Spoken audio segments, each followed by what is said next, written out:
நேசிக்கிறேங்க நல்ல தகப்பனே, சோத்திரிக்கிறோம் ஆண்டவரே, துதிக்கிறோம். இந்த காலை வேளைக்காக நன்றி செலுத்துறோங்க தாவே. இந்த காலை வேளையிலும் ஆண்டவரே இயேசுவே இந்த ஆராதனை உங்களோட கருத்துக்களாக ஒப்பு கொடுக்கிறோம். காலை வேளையிலே நீர் வந்து ஆசீர்வதிக்கத்தக்க ஆண்டவரே எங்கள் மத்தியிலே நீர் இறங்க முடியாது செபிக்கிறோங்க தாவே. ஆண்டவரே ஆராதனை பொறுப்பெடுக்க முடியாது செபிக்கிறோம். பாடல்கள் ஆண்டவரே, வார்த்தைகள், அறிக்கை பதிவுகள் ஆண்டவரே, ஒரு விண்ணப்பங்கள் ஒவ்வொன்றையும் நீர் ஆசீர்வதிச்சு தர முடியாது செபிக்கிறோம்.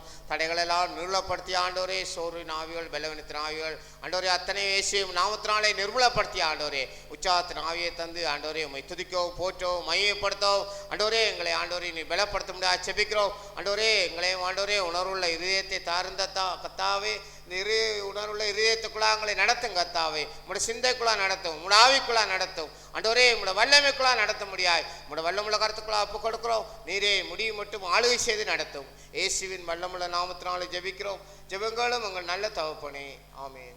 நான் அனைவரும் உட்காருவோம். தேவனை துதிப்பதும் கீர்த்தனம் பண்ணுகிறதும் நல்லது. தேவனை துதிப்பதும் கீர்த்தனம் பண்ணுகிறதும் நல்லது. எருசலேமை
புஸ்தகத்திலே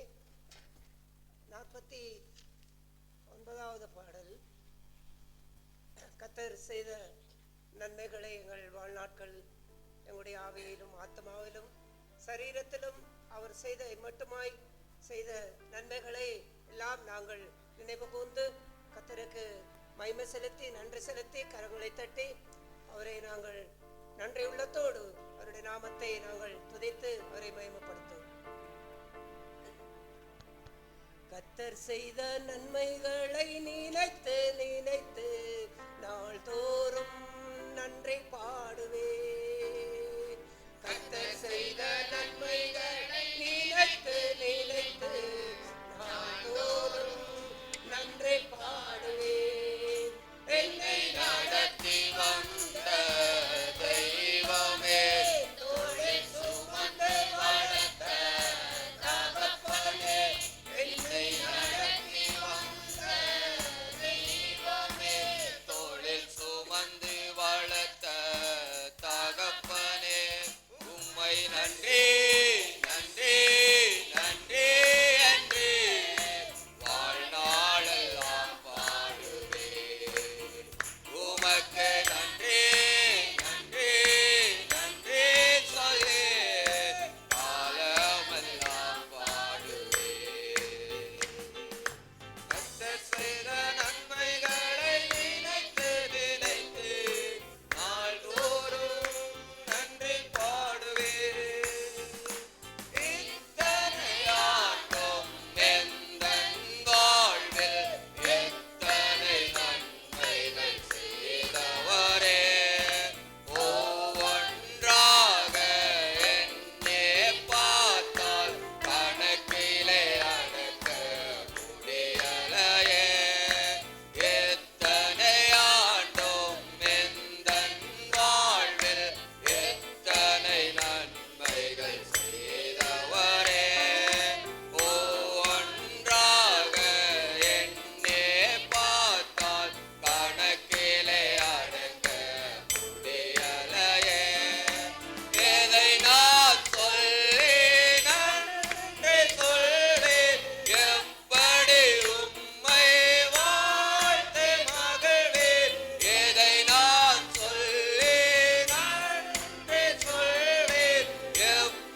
கர்த்தருடைய நாமம் மகிமைப்படுவதாக. லூக்கா எழுதின சுவிசேஷம்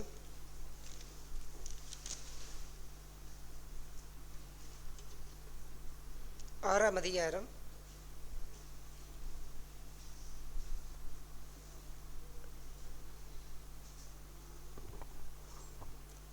47வது வசனத்திலிருந்து வாசிப்போம். என்னிடத்தில் வந்து மன்னிக்கவும், 45வது வசனம். நல்ல மனுஷன் தன் இருதயமாகிய நல்ல பொக்கிஷத்திலிருந்து நல்லதை எடுத்து காட்டுகிறான்.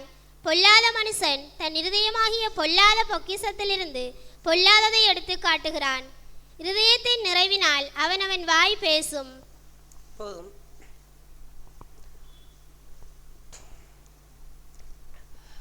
நல்ல மனுஷன் தன்னுடைய இருதயமாகிய நல்ல பொக்கிஷத்திலிருந்து நல்லதை எடுத்து காட்டுகின்றான். பொல்லாத மனுஷன் பொல்லாத பொக்கிஷத்திலிருந்து பொல்லாததை எடுத்து காட்டுகின்றான்.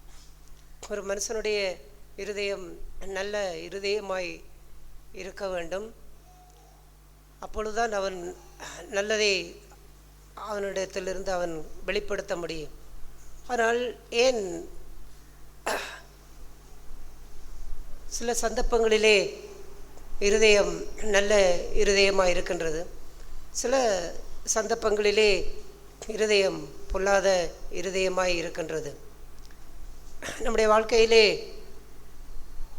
சில சந்தர்ப்பங்களிலே நாம் நல்ல மனுஷராக நடந்து கொள்ளுகின்றோம், சில சூழ்நிலைகளிலே பொல்லாத மனுஷர்களாய் நடந்து கொள்ளுகின்றோம்.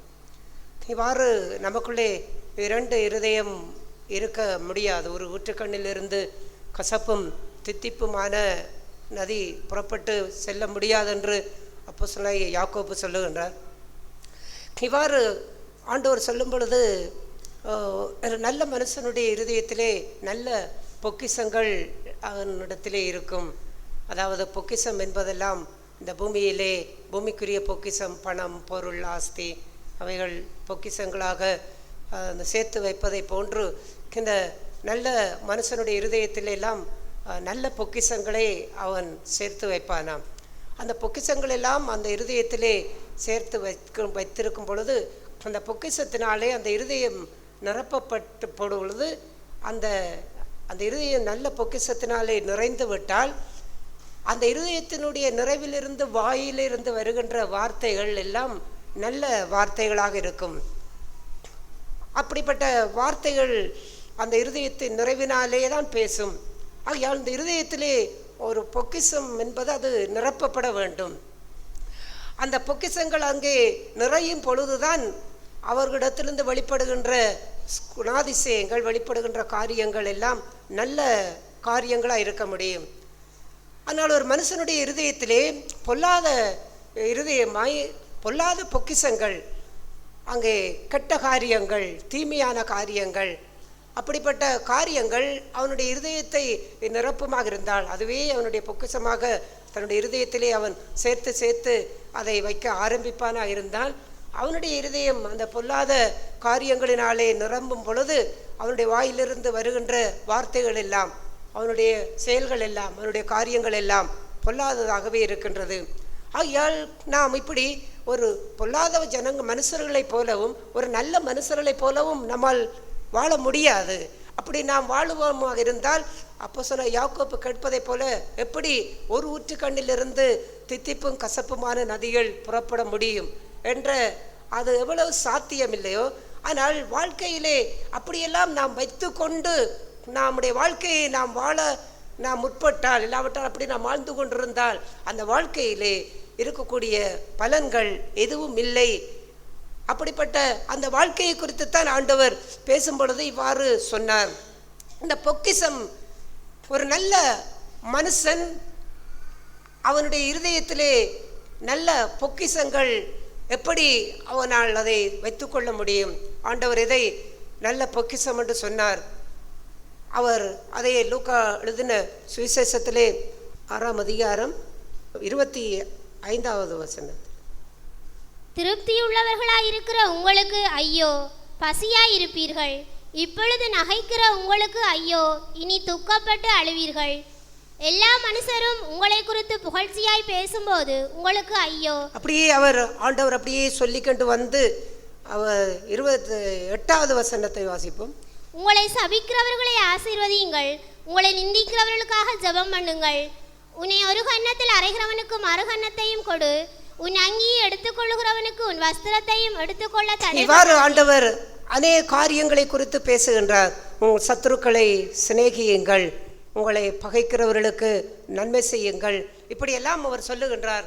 இப்பொழுது ஒரு நல்ல மனுஷன் தன்னுடைய இருதயத்திலே நல்ல பொக்கிஷத்தை அவன் வைத்திருக்க வேண்டுமாக இருந்தால் அந்த நல்ல பொக்கிஷம் இது. அதைத்தான் ஆண்டவர் சொன்னார். உன் சத்துருவை ஒருவன் உனக்கு சத்துருவாய் ஒருவன் மாறுகின்றான் என்று சொன்னால், உன்னுடைய சிநேகிதன், உன்னுடைய நண்பன், இல்லாவிட்டால் நீ நம்பினவர்கள் உனக்கு எதிராக உனக்கு எழும்பி வருகிறார்கள் என்று சொன்னால், உன்னுடைய இருதயம் இப்பொழுது நல்ல பொக்கிஷத்தினால் நிறைந்திருக்க வேண்டுமாக இருந்தால் அந்த நல்ல பொக்கிஷம் எது என்றால் அவனை நீ நேசிக்க வேண்டும். அவன் சத்துருவாக வந்து மாறிவிட்டான் என்று உனக்கு தெரிந்தவுடன் அப்படிப்பட்ட மனுஷனை நீ நேசிக்க வேண்டும். அவ்வாறு நேசிக்காமல் அவன் சத்துருவாய் மாறிவிட்டான் என்று நீ அவனை பகைக்க, அவனை நீ சத்துருவாக பார்க்க ஆரம்பித்தால் இப்பொழுது உன்னுடைய இருதயத்திலே பொல்லாத பொக்கிஷத்தை இப்பொழுது நீ சேர்க்க ஆரம்பிக்கின்றாய். உன்னுடைய இருதயம் இப்பொழுது அந்த சத்துருவை நீயும் சத்துருவாய் பார்க்கக்கூடிய அப்படிப்பட்ட ஒரு ஆவிக்குள்ளாக உனக்குள்ளே அந்த உன்னுடைய இருதயம் அந்த பொக்கிஷத்திலே இப்பொழுது நீ அதை சேர்க்க ஆரம்பிக்கின்றாய். அவ்வாறு நீ சேர்க்க ஆரம்பிக்கும் பொழுது அவன் உனக்கு தீமை செய்தால் நீ அவனுக்கு தீமை செய்கின்றாய், அவன் உன்னை பகைத்தால் நீ அவனை பகைக்கின்றாய், அவன் உன்னை வெறுத்தால் நீ வெறுக்கின்றாய், அவன் உன்னை அவமானப்படுத்தினால் நீ அவனை அவமானப்படுத்த, அவனுக்கு நஷ்டம் உண்டாக்கி விட்டால் நீ அவனுக்கு நஷ்டம் உண்டாக்க வேண்டும் என்று நினைக்கின்றாய். இப்படியெல்லாம் அவ்வாறு நாம் ஆண்டவர் சொன்னதற்கு எதிர்மாறாய் அதை நாம் செய்ய ஆரம்பிக்கும் பொழுது இந்த இருதயத்திலே இந்த நம்முடைய இருதயம் பொல்லாத இருதயமாக மாறுகின்றது. அந்த பொல்லாத இருதயமாய் மாறும் பொழுது இப்பொழுது ஆண்டவர் சொன்ன இந்த காரியத்துக்கு எதிர்மாறான காரியங்களை நாம் செய்யும் பொழுது இந்த இருதயம் பொல்லாத பொக்கிஷங்களினாலே இந்த இருதயம் நிரப்பப்படுகின்றது. ஆனால் நல்ல மனுஷன் நல்ல பொக்கிஷத்தை சேர்த்து வைக்கின்றான் என்று சொன்னதெல்லாம் ஆண்டவர் சொன்ன இந்த காரியங்கள் தான். அவன் சத்துருவாய் இருந்தால் நீ அவனை நேசி, உன்னுடைய இருதயத்தில் நல்ல பொக்கிஷத்தை வைத்துக்கொள். அவன் உன்னை பகைத்தால் நீ அவனை என்ன செய்யாதே, அவனை பகைக்காதே, அவனை ஏற்றுக்கொள், நல்ல பொக்கிஷத்தை வைத்துக்கொள். அவன் தீமை செய்தால் நீ அவனுக்கு நன்மை செய், நல்ல பொக்கிஷத்தை சேர்த்து இருதயத்திலே நல்ல பொக்கிஷத்தை சேர்த்து வை. உன்னிடத்திலே உனக்கு அநியாயம் செய்தால் நீ அவனை மன்னித்து விடு, அப்படி நல்ல பொக்கிஷத்தை சேர்த்துக்கொள். உன் சத்துரு பசியாயிருந்தால் நீ அவனுக்கு நன்மை செய், ஆகாரம் கொடு. இவ்வாறு உன்னுடைய இருதயத்திலே நல்ல பொக்கிஷத்தை சேர்த்துக்கொள். அவன் உனக்கு தீமை செய்தால் அவனுக்கு நீ நன்மை செய்.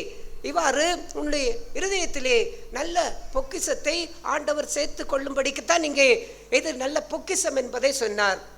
இவ்வாறு அங்கே சொல்லப்படுகின்ற காரியங்கள் எல்லாம் சபிக்கிறவர்களை ஆசீர்வதியுங்கள், ஒரு கணத்தினவனுக்கு மறுகணத்தை கொடு, உன்னிடத்தை கேட்கிறவனுக்கு கொடு. அது நிறைய சத்தியங்கள் அதுக்குள்ளே நிறைய அடங்கி இருக்கின்றது. எல்லாவற்றையும் நாம் விரிவாய் பார்க்க முடியாது. ஆனால் எது நல்ல பொக்கிஷம், நல்ல மனுஷனுடைய இருதயத்திலே நல்ல பொக்கிஷங்கள் இருக்கும் என்று சொன்ன காரியம் எல்லாம் ஆண்டவர் இயேசு சொன்ன இந்த காரியம்தான். அதாவது நான் உங்களுக்கு சொல்லுகின்றேன், அதாவது இயேசு நமக்கு என்ன சொல்லுகின்றார், அதாவது எனக்கு செவி கொடுக்கின்ற உங்களுக்கு இயேசு எல்லாரிடத்திலும் அவர் என்ன செய்ய மாட்டார், அவர் நல்ல பொக்கிஷங்களை வைத்திருக்கும்படிக்கு யாருக்கு அவர் பேசுவார், யாருக்கு சொல்லுவார் என்றால் எனக்கு செவி கொடுக்கின்ற உங்களுக்கு நான் சொல்லுகின்றேன். ஆண்டவருக்கு செவி கொடுத்து வாழ வேண்டும் என்று விரும்புகின்ற மனுஷனுக்குத்தான் நல்ல பொக்கிஷத்தை இயேசு சேர்த்து வைக்கும்படிக்கு அவர் சொல்லுவார். இவ்வாறு நடந்து கொள், இவ்வாறு செய் அங்க என்று அவர் சொன்னதை போன்ற அந்த காரியங்கள் எல்லாம் நம்முடைய இருதயத்திலே அதை நாம் உள்வாங்கிக் கொள்ளும் போது இந்த இருதயம் நல்ல பொக்கிஷமாக இருக்கின்றது. இந்த நல்ல பொக்கிஷமாக இருக்கும் பொழுது இப்பொழுது இந்த இருதயத்தில் இருந்து புறப்படுகின்ற வாயினால் புறப்படுகின்ற வார்த்தைகள் இப்போது என்ன செய்யாது, பொல்லாத வார்த்தைகள் வராது. இந்த வார்த்தைகள் அடுத்தவர்களை சபிக்கிறதா இருக்காது. இந்த வார்த்தைகள் அடுத்தவர்களை குறை சொல்லுகிறதா இருக்காது. இந்த வார்த்தைகள் அடுத்தவர்களுக்கு விரோதமாய் பேசுகிறதா இருக்காது. இந்த வார்த்தைகள் அடுத்தவரிடத்தில் கோபமான கடினமான வார்த்தைகளை பேசுவதா இருக்காது. பழி உணர்வை காட்டுகிற வார்த்தைகளா இருக்காது. தீமைக்கு தீமை செய்யும்படியான பிரதிபலங்களை வெளிப்படுத்துகின்ற குணாதிசயங்களை வெளிப்படுத்துகின்ற செயல்பாடுகள் அங்கெல்லாம் வராது. ஏனென்றால் நல்ல மனுஷனுடைய இருதயத்திலிருந்து அவன் நல்லவைகளைத்தான் எடுத்து காட்டுகின்றான். ஆனால் ஒரு நல்ல மனுஷன் என்று சொல்லக்கூடியவன், நல்ல இருதயம் இருக்கென்று சொல்லக்கூடியவன், அவன் பொல்லாதவைகளை எடுத்து வெளியே காட்டுகிறான் என்றால் அவன் நிச்சயமாக நல்ல மனுஷன் இல்லை. அவனுடைய இருதயம் நல்ல இருதயம் இல்லை. அவனுடைய இருதயத்திலே பொல்லாத பொக்கிஷங்கள் இருக்கின்றது. ஆகையால் ஆண்டவர் சொன்னார், நல்ல மரம் கெட்ட கனி கொடாது, கெட்ட மரம் நல்ல கனி கொடாது. ஆகையால் மரம் நல்லதென்றால் அதன் கனியும் நல்லதுதான். ஆகையால் நாம் ஒரு அவைக்குரிய சகோதரர்கள், நாம் தேவனுடைய ஜனங்கள், தேவனுடைய பிள்ளைகள் என்று நாம் சொன்னால் நாம் நம்முடைய இருதயத்திலே நல்ல பொக்கிஷங்களான் இருக்க வேண்டும். அவ்வாறெல்லாம் நாம் சொல்லிக்கொண்டு மரம் நல்லது ஆனால் கனி கெட்டது, நம்முடைய செயற்பாடுகள் எல்லாம் அங்கே அது தீமையாக இருக்கின்றது. நம்முடைய செயல்பாடுகள் தேவனுக்கு விரோதமானதாக இருக்கிறது. நம்முடைய செயல்பாடுகள் அது மற்றவர்களுக்கு பயக்கக்கூடியதாய், அன்பற்ற சூழ்நிலைகளை உருவாக்கக்கூடியதாய் இவ்வாறு செயற்பாடுகள் இவ்வாறு இருக்குமாக இருந்தால் அந்த இருதயம் பொல்லாத இருதயம். ஏனென்றால் அந்த இருதயத்திலே இப்பொழுது பொல்லாதவைகள்லாம் நிறைந்திருக்கின்றது. ஆகையால் ஆண்டவர் தன்னுடைய வாழ்க்கையில் இயேசு குறிப்பிட்டு பேசும் பொழுது அந்த காரியத்தை இவ்வாறு சொன்னார். ஆகையால் இந்த நல்ல பொக்கிஷங்களாகிய ஆண்டவர் சொன்னதைப் போல உன் சத்துருக்களை சிநேகிக்கின்ற நல்ல பொக்கிஷத்தை வைத்துக்கொள், உன்னை பகைக்கிறவர்களை ஆசீர்வதிக்கின்ற அந்த நல்ல பொக்கிஷத்தை வைத்துக்கொள், உங்களை துன்பப்படுத்துவர்களுக்காக அவளுக்காக ஜெபிக்கின்ற நல்ல பொக்கிஷத்தை வைத்துக்கொள்ளுங்கள். இவ்வாறு அவர் செய்யக்கூடிய தீமைக்கு செய்தால் அந்த தீமைக்கு தீமை செய்யாத நன்மை செய்யக்கூடிய நல்ல பொக்கிஷங்களை வைத்துக்கொள் என்று அந்த பொக்கிஷங்களை தனக்குள்ளே சேர்க்கின்றவன். பொக்கிஷம் என்பது சேர்ப்பது. திடீரென்று எதேச்சியாக ஒருத்தனுக்கு சொத்துகள் அப்படியே அங்கே ஒரு 100 கோடி சொத்தென்று சொன்னால் அது திடீரென்று ஒரு நாளிலே அந்த 100 கோடி வருவதில்லை. அவன் என்ன செய்கின்றான்? அவன் கொஞ்சம் கொஞ்சமாய் சேர்க்கின்றான். அநியாயமாய் அநீதியாய் அங்கே அவ்வாறு கோடியிலே சம்பாதிக்கின்ற பாவத்துக்குரிய வழியிலே போய் சம்பாதிக்கின்ற காரியங்கள் இருக்கின்றது. அதையெல்லாம் அங்கே பொக்கிஷங்கள் என்று சொல்ல முடியாது. அநியாயத்தின் திரவியங்கள் ஒன்றுக்கும் உதவாதென்று நீதிமொழிகளை பார்ப்பதைப் போல அதிலெல்லாம் ஒன்றுமில்லை. அதை ஆஸ்தி என்று சொல்ல முடியாது, அது ஐஸ்வர்யம் என்று சொல்ல முடியாது. அதெல்லாம் அநீதியிலே வந்த அதெல்லாம் கருப்பு பணங்கள், அது சட்டத்துக்கு விரோதமான காரியங்கள். பொக்கிஷம் என்பதெல்லாம் அவன் பிரயாசப்பட்டு அவன் வருத்தப்பட்டு அவன் தன்னுடைய வாழ்க்கையிலே தன்னுடைய பிள்ளைகளுக்கென்று தன்னுடைய குடும்பத்துக்கென்று அவன் பூமியிலே அவன் சேர்க்கின்ற காரியம். அதை எத்தனை வருடங்கள் அவன் அதை சேர்த்து அவன் அந்த பொக்கிஷத்தை சேர்த்திருப்பான். அவ்வாறு அதை சேர்க்கின்றதை போலுதான் இந்த இருதயத்திலே இப்படியெல்லாம் சோதிக்கப்படக்கூடிய சூழ்நிலைகள் வரும் பொழுது, துன்பங்கள் வரும் பொழுது, பாடுகள் வரும் பொழுது, அவமானங்கள், கஷ்டங்கள், நிந்தைகள், நெருக்கங்கள் இதெல்லாம் வரும் பொழுதெல்லாம் ஆண்டவர் சொன்னதை போல சத்ருவை நேசி, நன்மை செய், பகைக்காதே, அவளுக்கு ஜெபம் பண்ணு, அவளுக்கு மறுகன்னத்தை காட்டு, தீமைக்கு தீமை செய்யாதே. இந்த வாழ்க்கையிலே இந்த பொக்கிஷங்கள் எல்லாம் ஒவ்வொரு நாளும் தன்னுடைய வாழ்க்கையிலே, குடும்ப வாழ்க்கையிலே, விசுவாச வாழ்க்கையிலே, தொழில் புரிகின்ற இடங்களிலே, விசுவாசிகள் மத்தியிலே இப்படியெல்லாம் இந்த பொக்கிஷங்களை நல்ல இருதயத்திலே அவன் சேர்த்து வைத்துக்கொண்டு இப்பொழுது அவனுடைய இருதயத்தில் அந்த பொக்கிஷங்கள் எல்லாம் நிறைந்து கொண்டு வரும் பொழுது அவனுடைய வார்த்தைகள், அவனுடைய செய்கைகள், அவனுடைய பார்வைகள், அவனுடைய நடத்தைகள் எல்லாமே இப்பொழுது வித்தியாசமாக இருக்கிறது. அவன் நல்லவைகளே எடுத்து காட்டுகின்றான். ஆண்டவர் இயேசு இதை குறித்து சொல்லும் பொழுது மத்தேயு எழுதின சுவிசேஷத்திலே, மத்தேயு எழுதின சுவிசேஷம் 15ஆம் அதிகாரம்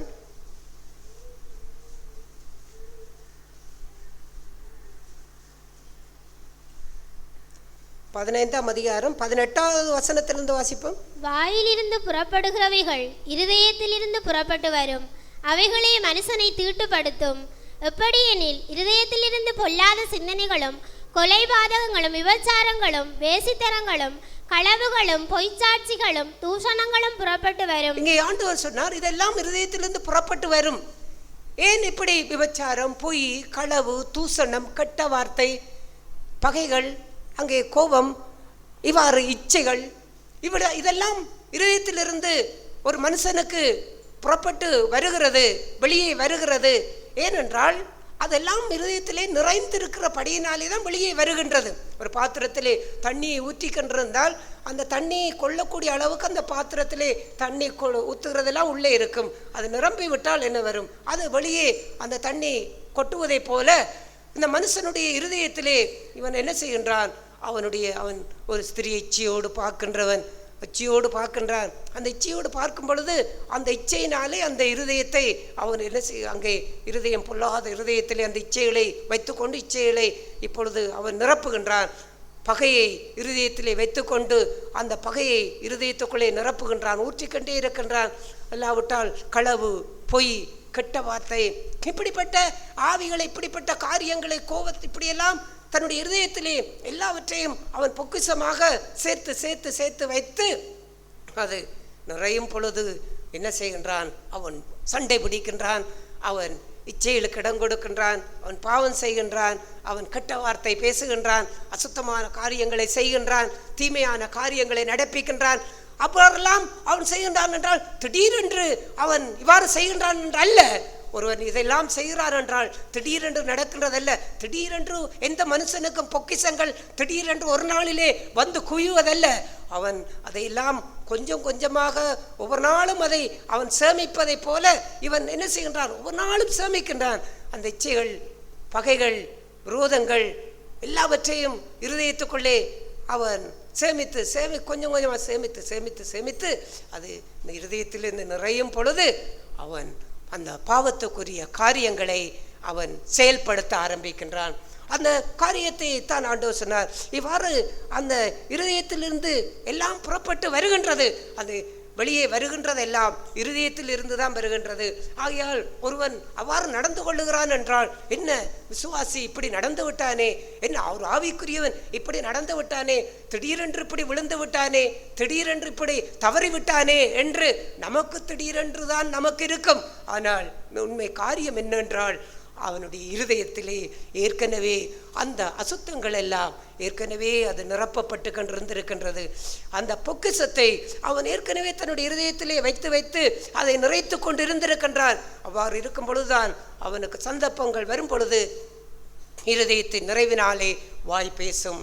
இருதயத்தின் நிறைவினாலே அவனுடைய கண்கள் அங்கே தகாதவைகளை செய்யும், கைகள் தகாதவைகளை செய்யும், அவன் பாவத்துக்குரிய காரியங்களை அவன் நடப்பிப்பான். ஆகையால் ஆண்டவர் அந்த காரியத்தை குறித்து தான் அவ்வாறு பேசினார். இந்த வாயிலிருந்து புறப்படுகிறதெல்லாம் வாயிலிருந்து வருவதல்ல.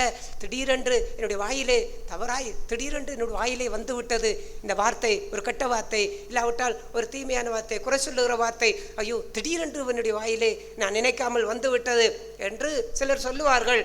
அதெல்லாம் திடீரென்று வருகிறதில்லை. ஒரு ரட்சிக்கு அவிசுவாசிக்கு திடீரென்று வரலாம். ஏனென்றால் அவனுடைய இருதயத்திலே அது நல்ல இருதயமா கெட்ட இருதயமாங்கிறது அவனுடைய வாழ்க்கையை பொறுத்திருக்கிறது. ஆனால் ஒரு ஆவிக்குரியவன், ஒரு விசுவாசியினுடைய காரியத்திலிருந்து திடீரென்று ஒன்று வந்துவிட்டது என்று சொன்னால் அது திடீரென்றல்ல, ஏற்கனவே இருதயத்திலே அந்த பொக்கிஷங்கள், பொல்லாத இருதயத்திலே அந்த பொக்கிஷங்கள் இருந்திருக்கின்றது. ஆகையால் ஒருவரை குறித்து குறை சொல்லுகிறோம் என்றால் நாம் என்ன நினைக்கின்றோம்? திடீரென்று குறை சொல்லிவிட்டேன், யாரோ வந்து பேசும்பொழுது திடீரென்று குறை சொல்லிவிட்டேன் என்று சொல்லுகிறோம். அது திடீரென்று நடப்பதில்லை. அது குறை சொல்லுகிற ஆவி அது இருதயத்திலே, பொல்லாத இருதயத்திலே அது பொக்கிஷமாக அதை நாம் வைத்து கொண்டிருந்திருக்கின்றோம், அதை வளர்த்து கொண்டிருந்திருக்கின்றோம். அது எல்லாம் நிரம்பும் பொழுதுதான் வாயிலிருந்து வருகின்றது. நான் என்னுடைய வாயிலிருந்து யாரையும் குறை சொல்லுவதற்கு, யாரையும் நியாயம் தீர்ப்பதற்கு, அங்கே யாரை குறித்தும் அவமானப்படுத்தி பேசுவதற்கு என்னுடைய வார்த்தைகள் வருவதில்லை. ஏனென்றால் என்னுடைய இருதயத்திலே அந்த பொல்லாத பொக்கிஷத்துக்குரிய காரியங்களை நான் இருதயத்துக்குள்ளே வைத்திருக்கவில்லை. ஆகையால் யாருடைய குறித்திலும் நான் யாரை குறித்து ஒருவரை குறித்து நான் குறை பேசுவதற்கோ நியாயம் தீர்ப்பதற்கோ இல்லாவிட்டால் அவர்களை அவமானப்படுத்தி பேசுவதற்கோ அப்படியெல்லாம் என்னுடைய வார்த்தைகளை நீங்கள் கேட்டிருப்பீர்களோ, உங்களுக்கு அது சந்தேகம்தான். ஆனால் ஏன் காரியம் என்ன என்றால் அந்த இருதயம் அது நல்ல இருதயமாக இருக்க வேண்டும். ஆனால் பொல்லாத இருதயம் தான் இதைகளை காண்பிக்கும். ஆகையால் இது மனுஷனை தீட்டுப்படுத்தும் என்று சொன்னார். தீட்டு என்றால் என்ன? பழைய ஏற்பாட்டிலே ஒருவன் தீட்டுப்பட்டு விட்டான், அதாவது அசுத்தமான ஒன்றை காரியத்தை செய்து அவன் தொடக்கூடாத ஒன்றை, பார்க்கக்கூடாத ஒன்றை, செய்யக்கூடாத ஒன்றை அவன் அதாவது சபிக்கப்பட்டதை, சாபத்துக்குட்பட்ட காரியங்களை இந்த மனுஷன் தொட்டால், பார்த்தால், இல்லாவிட்ட செய்தால் அவன் சபிக்கப்பட்டவன். அவனை பாளையத்துக்கு புறம்பாக்க வேண்டும். அவனை ஜனங்களோடு அவனை சேர்த்து கொள்ள மாட்டார்கள். அவனை தங்களுடைய அந்த இஸ்ரேல் வாழ்கின்ற அந்த இடத்துக்குள்ளே அவனை வைத்திருக்க மாட்டார்கள். ஆலயத்துக்குள்ளே அவனை அனுமதிக்க மாட்டார்கள். அவன் புறம்பாக்கப்படவன், அதாவது அவன் தனிமையாக்கப்பட வேண்டும். அவன் கொஞ்ச காலத்துக்கு தனிமையாகத்தான் அவன் இருப்பான். ஏனென்றால் அவனுடைய தீட்டெல்லாம் நீங்கி அவன் சுத்தமான பிற்பாடுதான் குறிப்பிட்ட ஒரு நாட்களை கர்த்தர் வைத்திருக்கின்றார். அதெல்லாம் அந்த நாட்கள் கடக்கும் வரைக்கும் அவன் தீட்டெல்லாம் நீங்கி அதற்கு பிற்பாடு சுத்தமாகி விட்டு ஆசாரியருக்கு தன்னை காண்பித்து தன்னை சுத்திகரித்து கொண்ட பிற்பாடு தான் அவன் ஜனங்களோடு சேர முடியும், அவன் ஆலயத்துக்கு வர முடியும், அவன் ஜனங்கள் மத்தியிலே வாழ முடியும்.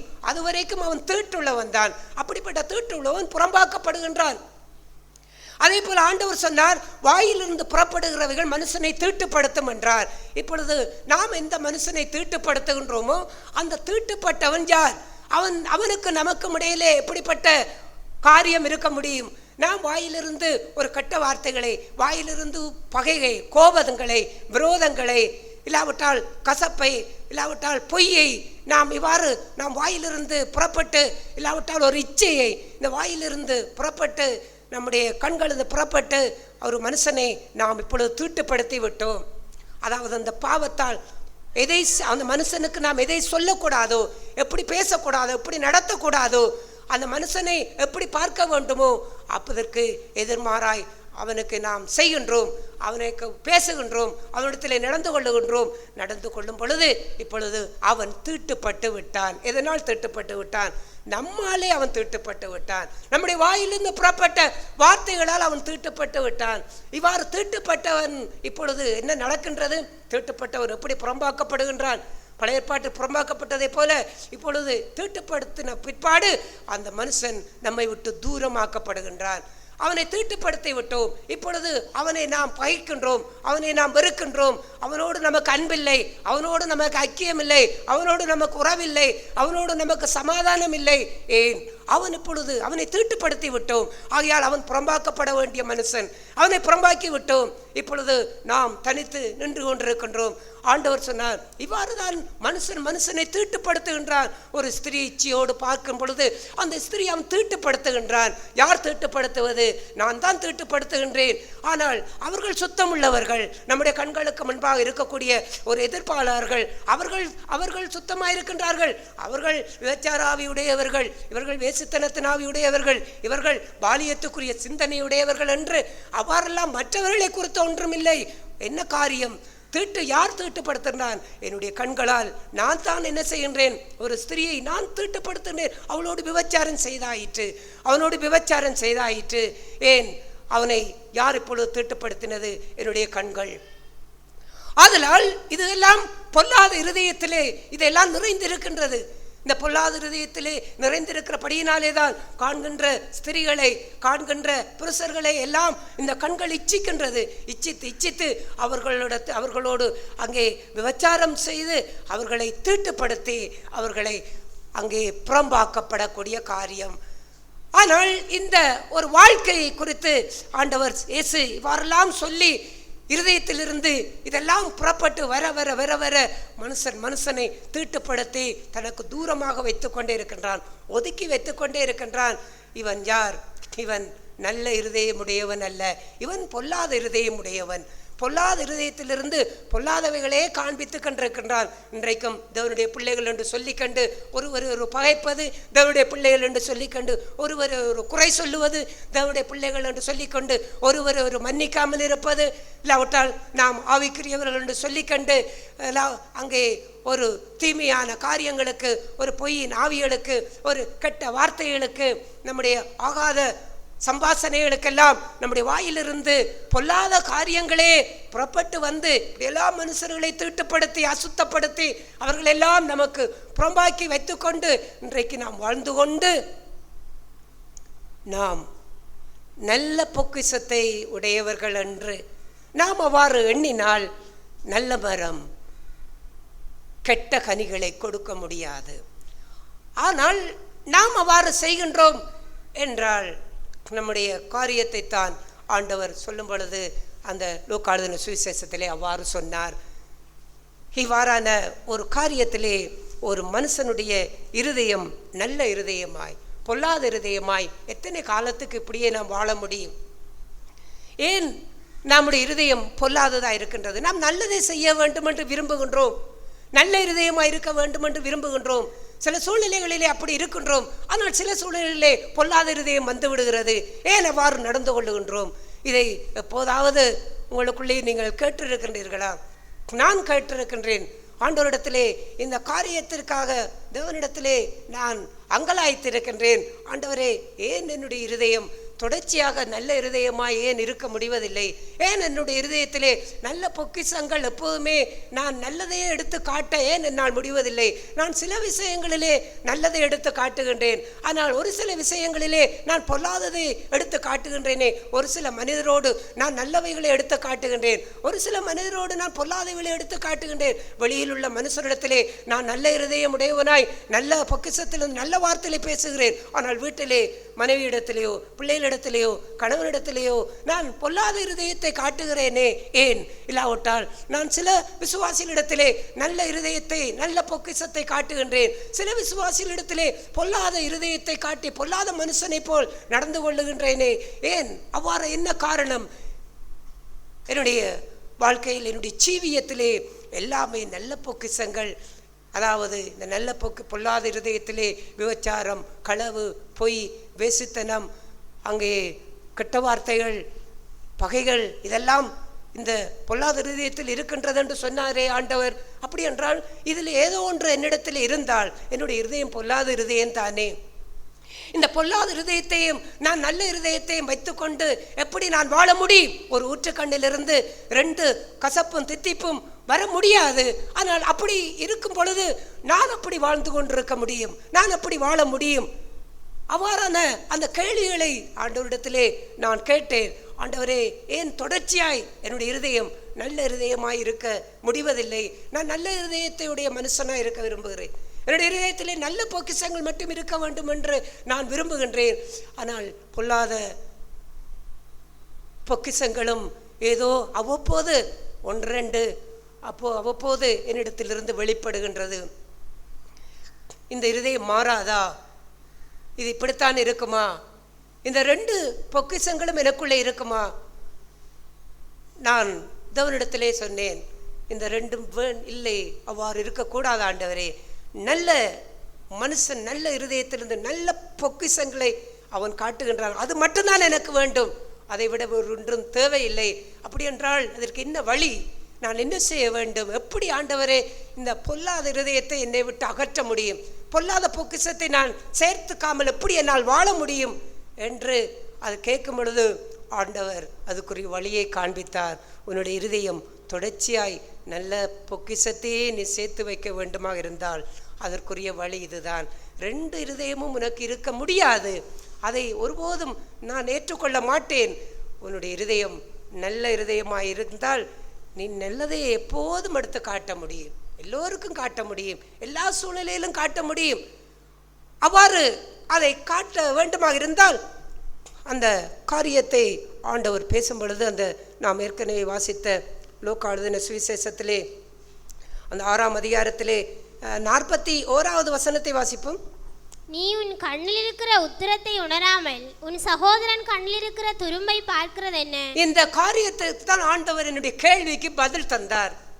உன்னுடைய இருதயத்திலே எப்பொழுதும் நல்ல பொக்கிஷங்களை நீ சேர்த்து வைக்க வேண்டுமாக இருந்தால் முதலாவது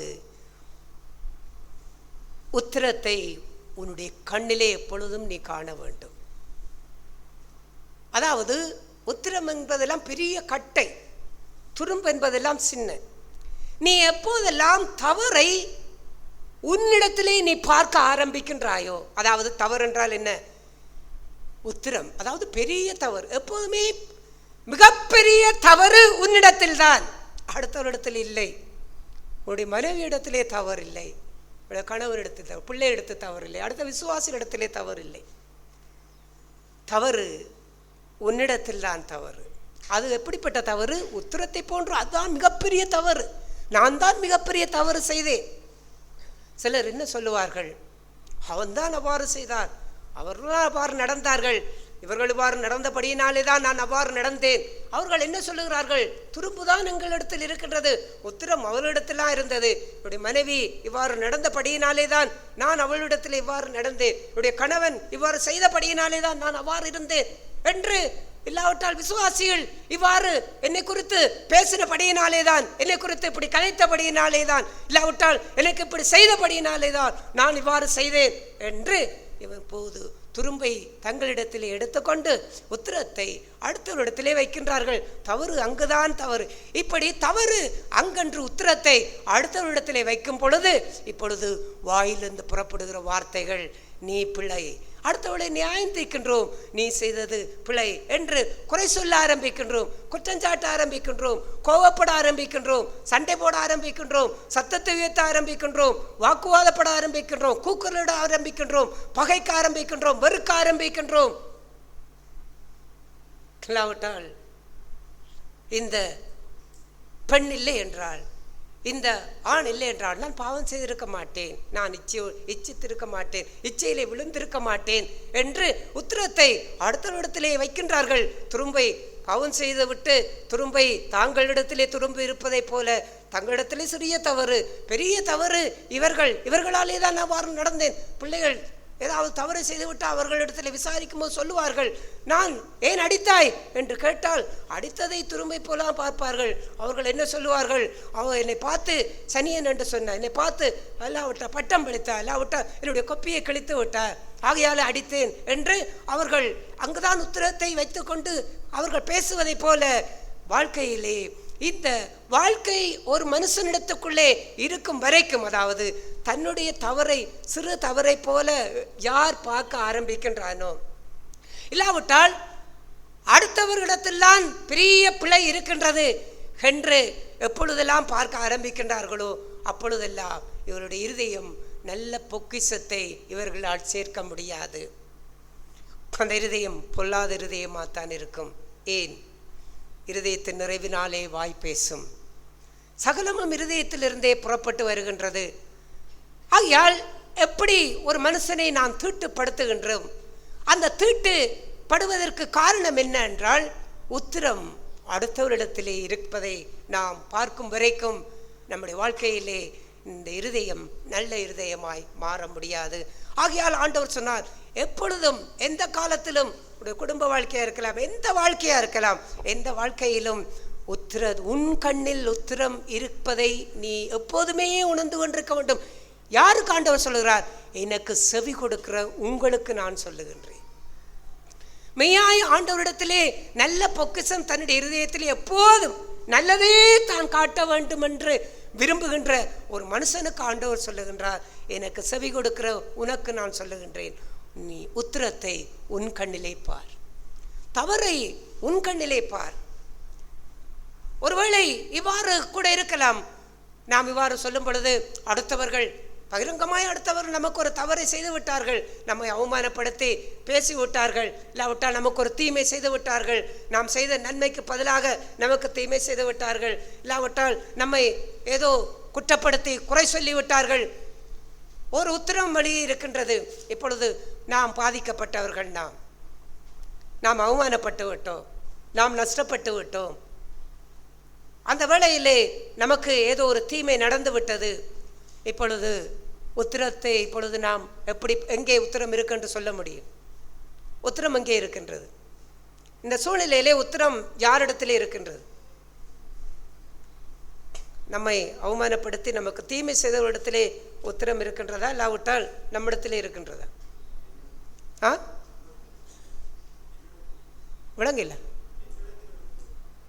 அது எப்படி நம்மிடத்திலே இருக்கும்?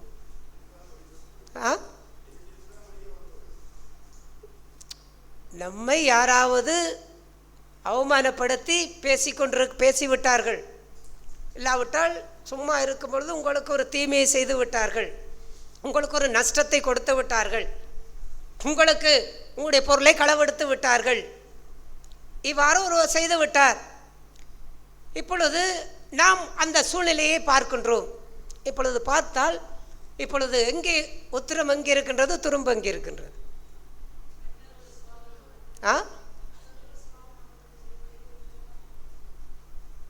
மற்றவருடைய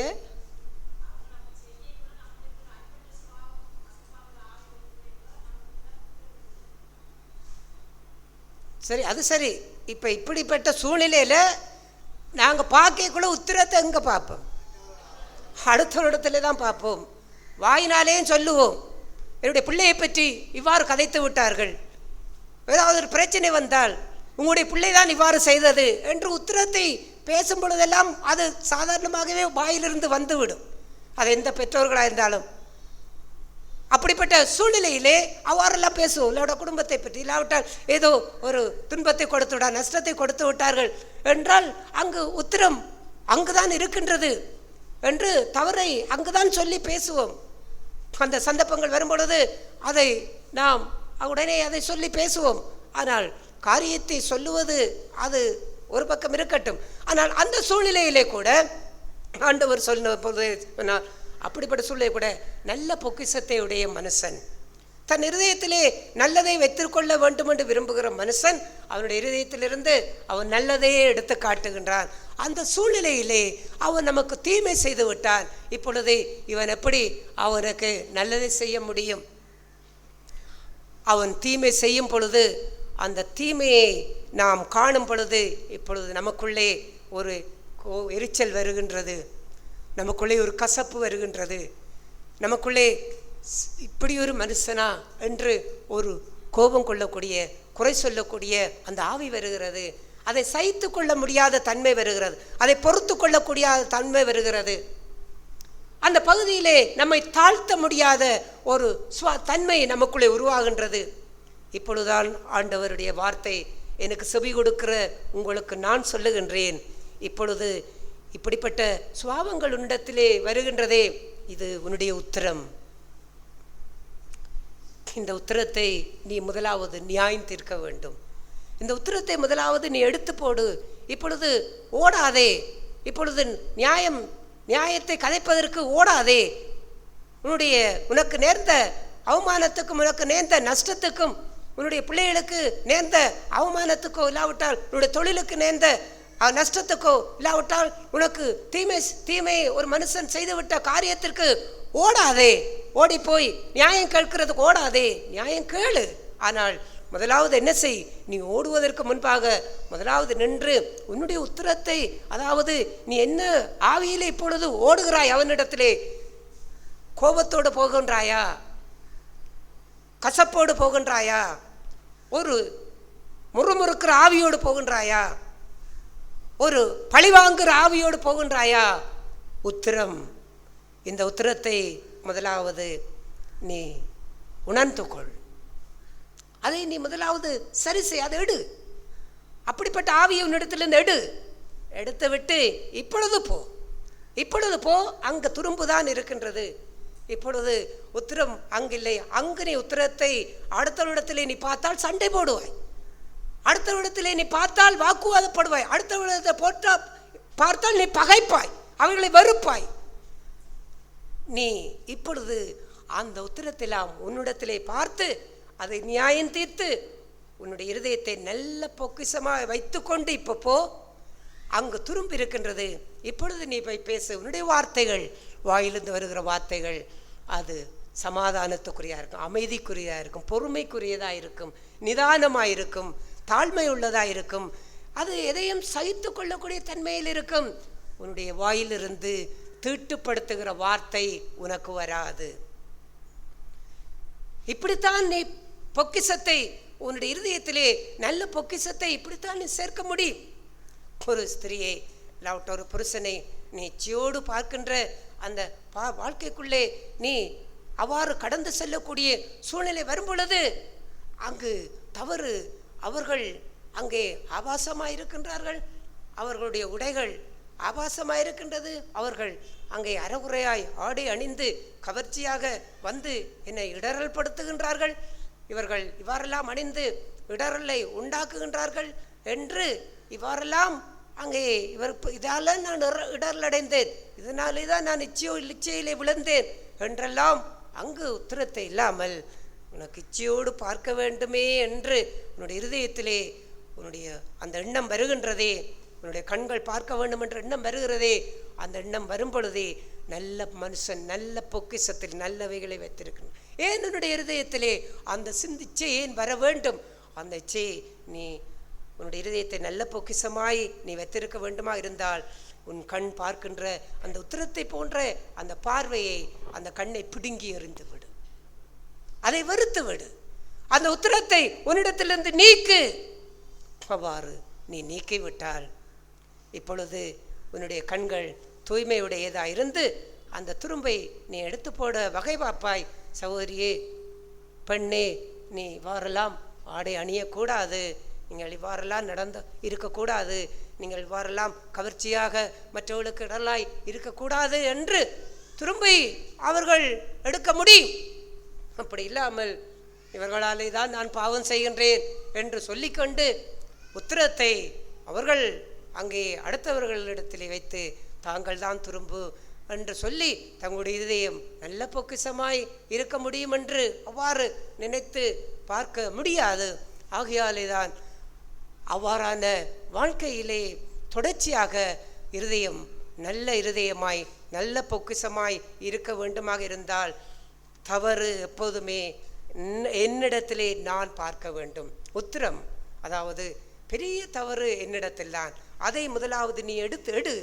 அதுதான் நான் உனக்கு சொல்லுகின்ற காரியம். ஆண்டவர் சொல்லுகிறார், நான் உனக்கு சொல்லுகின்றேன், ஓடாதே, அடுத்த இடத்திலே போய் காரியங்களை பார்க்காதே, முதலாவது நீ உன்னை சரி செய்.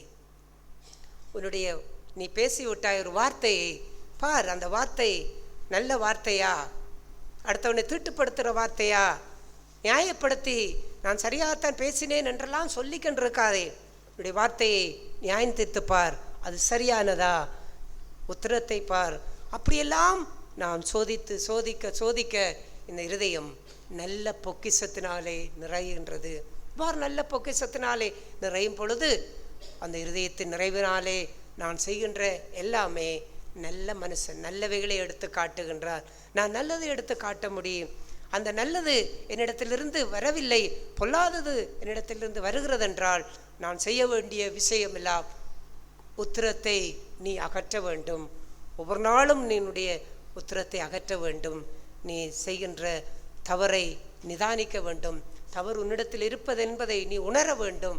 அது எப்படிப்பட்ட தவறு, அது அடுத்தவர்கள் செய்ததனால் செய்ததென்றல்ல, அவர்கள் உனக்கு சத்துருவாய் மாறினாலும் அவர்களை நேசிக்க முடியாமல் இருக்கிறதே ஆண்டவரே எனக்கு, அதுதான் உத்திரம். அவர்கள் என்னை பகைத்து விட்டார்கள் ஆண்டவரே, இப்பொழுது அவர்களை வெறுக்கும்படிக்கு என்னுடைய இருதயத்திலே அந்த எண்ணங்கள் வருகின்றதே, அதுதான் பொல்லாத பொக்கிஷம். அவர்கள் எனக்கு தீமை செய்தார்கள், நானும் பதிலுக்கு தீமை செய்யும்படிக்கு நான் முற்படும்படி தீவிரப்படுகிறேனே, அதுதான் பொல்லாத பொக்கிஷம். அந்த பொக்கிஷத்தை வேண்டாம், நல்ல பொக்கிஷத்தை சேர்த்துக்கொள். நன்மை செய்யும்படிக்கு விரும்பு, நேசிக்கும்படிக்கு விரும்பு, அன்பு செய்யும்படிக்கு விரும்பு, மன்னிக்கும்படிக்கு விரும்பு, தாழ்மைப்படும்படி விரும்பு, தூய சிந்தையை தூய பார்வையை உனக்குள்ளே பெற்றுக்கொள்ளும்படிக்கு விரும்பு. அதுதான் நல்ல பொக்கிஷம். நான் உனக்கு சொல்லுகின்றேன், அது உன்னிடத்திலே இல்லை என்கிறதை பார்க்கும் பொழுதெல்லாம் உத்திரத்தை உணர்ந்து கொள். அதை எடுத்து போட முதலாவது வகைபார், அதை சரி செய்ய வகைபார். நல்ல பொக்கிஷத்தை காட்ட முடியாமல் நீ சோதிக்கப்படுகின்ற எல்லா சூழ்நிலைகளிலும் உன்னுடைய உத்திரத்தை நீ நீக்கு. அப்பொழுது உன்னுடைய இருதயம் நல்ல பொக்கிஷத்தினால் நிறைந்திருக்கும் என்று ஆண்டவர் எனக்கு பதில் தந்தார். நான் மகிழ்ச்சி அடைந்தேன், நான் சந்தோஷம் அடைந்தேன். என்னுடைய இருதயம் நிச்சயமாய் அது பொல்லாத பொக்கிஷம் உடைய இருதயமாய் பொல்லாத இருதயமாய் இருக்க முடியாது. நிச்சயமாய் அது நல்ல இருதயமாகவே எப்போவும் இருக்க முடியும். நல்ல மரம் நல்ல கனியை கொடுக்கக்கூடியதாக இருக்க முடியும். எப்போது, எங்கு, குடும்பத்தில் எங்கும் அதை எப்போது நான் காட்ட முடியும்? உத்திரத்தையே எப்போதும் நான் கண்டு அதை நியாயம் தீர்க்கின்ற வாழ்க்கை. நான் பிழை, அடுத்தவர்கள் பிழை இல்லை, நான் பிழை. அவ்வாறான ஒரு ஜீவியத்திலே என்னுடைய சிந்தை பிழை, என்னுடைய பார்வை பிழை, என்னுடைய எண்ணங்கள் பிழை, என்னுடைய நினைவுகள் பிழை, என்னுடைய இருதயத்திலிருந்து புறப்படக்கூடிய என்னுடைய ஒவ்வொரு காரியங்களும் பிழை பிழை பிழை பிழை பிழை. ஆண்டவர் எனக்கு செவி கொடுக்கிறவங்களுக்கு நான் சொல்லுகின்றேன், இது பிழை, உன்னுடைய உத்திரத்தை நீக்கு. இவ்வாறு ஒவ்வொரு நாளும் இந்த வாழ்க்கையிலே நான் வாழ்ந்து வாழ்ந்து வாழும் பொழுது நல்ல மனுஷன் தன் இருதயத்தின் நல்ல பொக்கிஷங்களை அவன் சேர்த்து சேர்த்து சேர்த்து அவனுடைய இருதயத்தின் நிறைவினாலே அவனுடைய வாய், அவனுடைய வாழ்க்கை நல்லவைகளே அவனிடத்து காட்ட முடியும். இது மிகப்பெரிய ஒரு ஆசீர்வாதமான வாழ்வு. இந்த வாழ்விலே கர்த்தர் நம்மை ஆசீர்வதிப்பார். ஆமென். தேவன் சபையில் பேசிய வார்த்தைக்காய் அதிகமாக தேவனை சோதரிக்கிறேன். ஆண்டவர் பேசிய போல நல்ல மனுஷனுடைய இருதயம் உண்மையாக நல்ல ஒரு வாழ்க்கையின் ஜீவியத்தை வெளிப்படுத்தி காண்பிக்கும். கெட்ட மனுஷனுடைய இருதயம் அதெல்லாம் கெட்டவைகளை வெளிப்படுத்தி காண்பிக்கும். மரம் நல்லதென்றால் கனியும் நல்லதென்று ஆண்டவர் சொன்னார். விதமான வாழ்க்கையின் ஜீவியத்தின் முடிவிலே மனுஷனுடைய ஒவ்வொரு வார்த்தைகளும் அங்கே நியாயத்தீர்ப்பு நாளிலே அவன் எதையெல்லாம் பேசுகிறான், எதையெல்லாம் நடப்பிக்கிறானோ அங்கே அவன் கணக்கு கொடுக்க வேண்டும். என்னுடைய வாழ்க்கையிலே நானும் அதிகமாக வாஞ்சிக்கிறேன், பிரயாசப்படுகிறேன். இருதயத்திலே எப்பொழுதும் என்னையே நான் தரத்திறனாய் பார்க்க அதிகமாய் வாஞ்சிக்கிறேன்.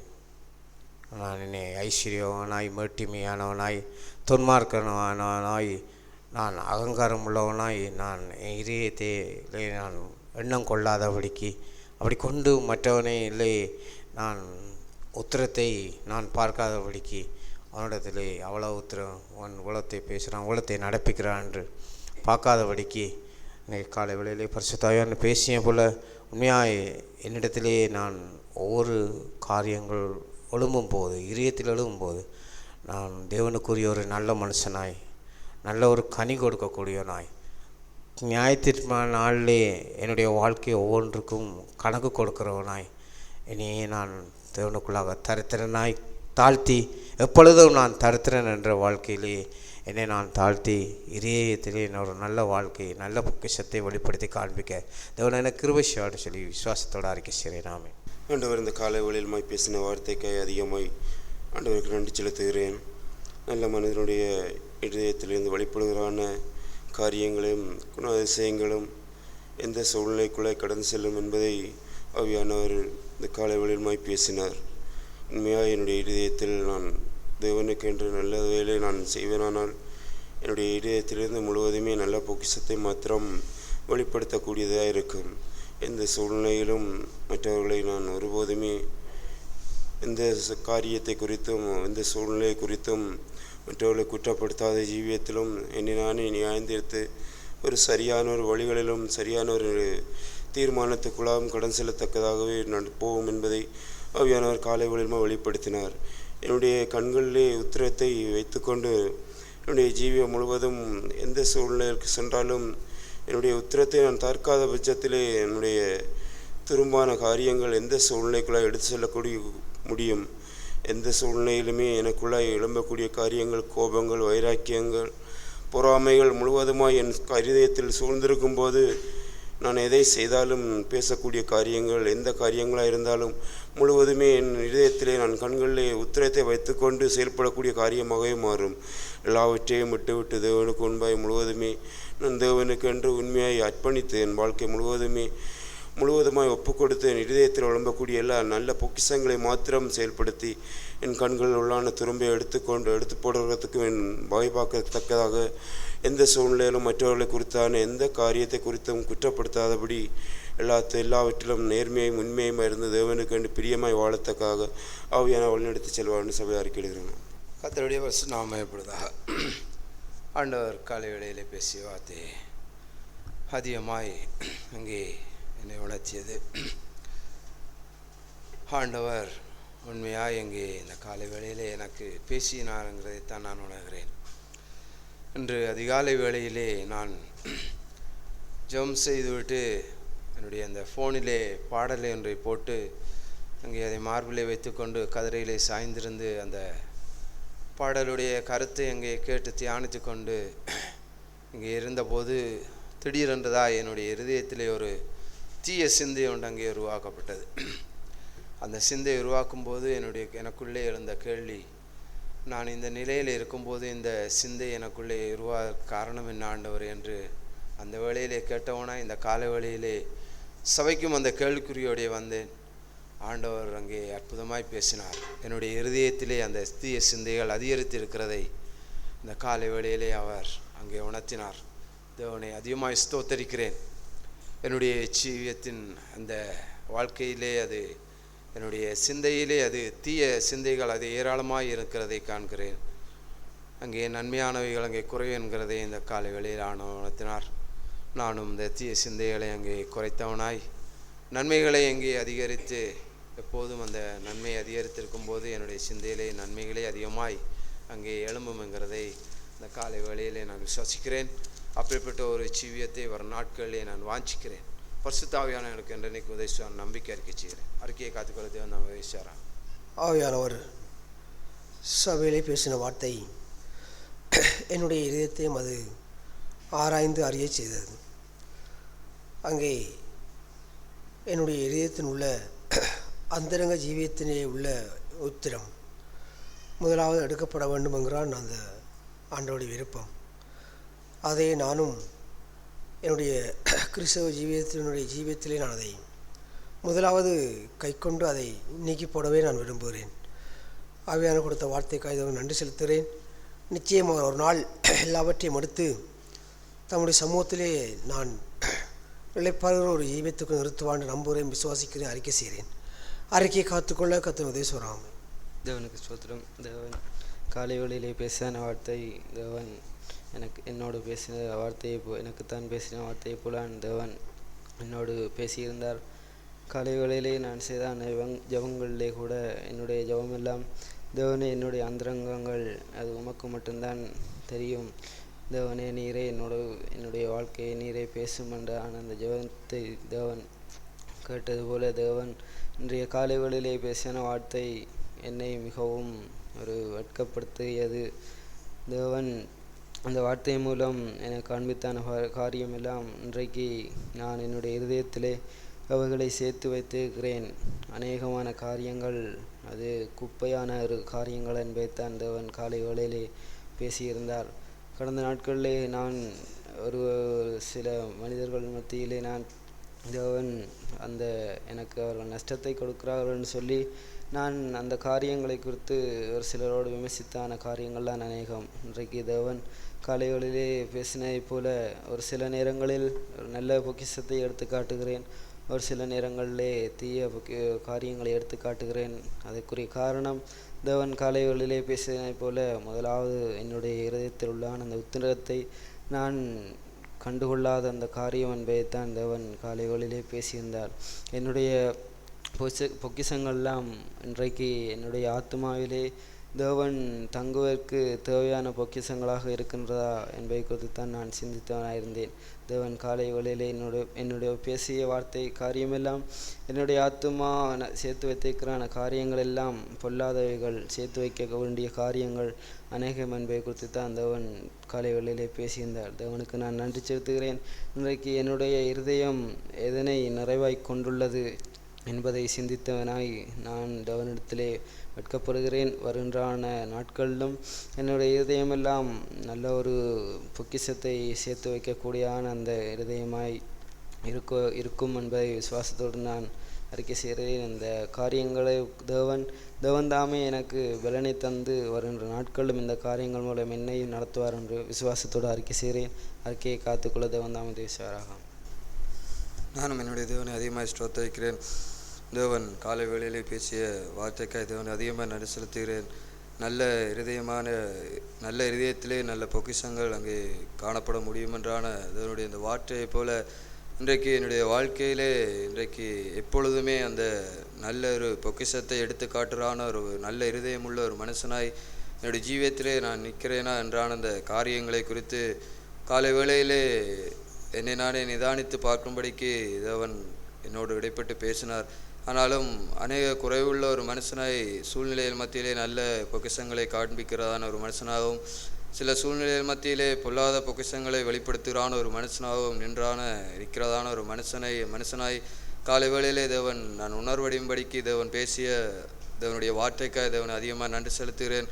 இன்றைக்கு என்னுடைய இருதயத்தை நான் இன்றைக்கு நல்ல ஒரு பொக்கிஷங்களை சேகரித்து கொண்டு வாழ முடியும் என்றான அந்த காரியங்களை தேவன் பேசும்பொழுது தேவன் பேசினான். அந்த காரியமெல்லாம் இன்றைக்கு என்னுடைய கண்களில் இருக்கக்கூடியான அந்த உத்திரத்தை நான் எடுத்து போடுகிறான். அந்த வாழ்க்கையிலே தான் எப்பொழுதுமே அந்த நல்ல பொக்கிஷங்களை எனக்குள்ளே சேர்த்து வைத்தவனாய் அந்த நல்ல இருதயமுள்ள ஒரு மனுஷனாய் நான் மற்றவர்களுக்கு முன்பாக எல்லா சூழ்நிலையும் நின்று தேவனை மகிமைப்படுத்த முடியும் என்றான் அந்த காரியங்களை தேவன் காண்பித்தார்.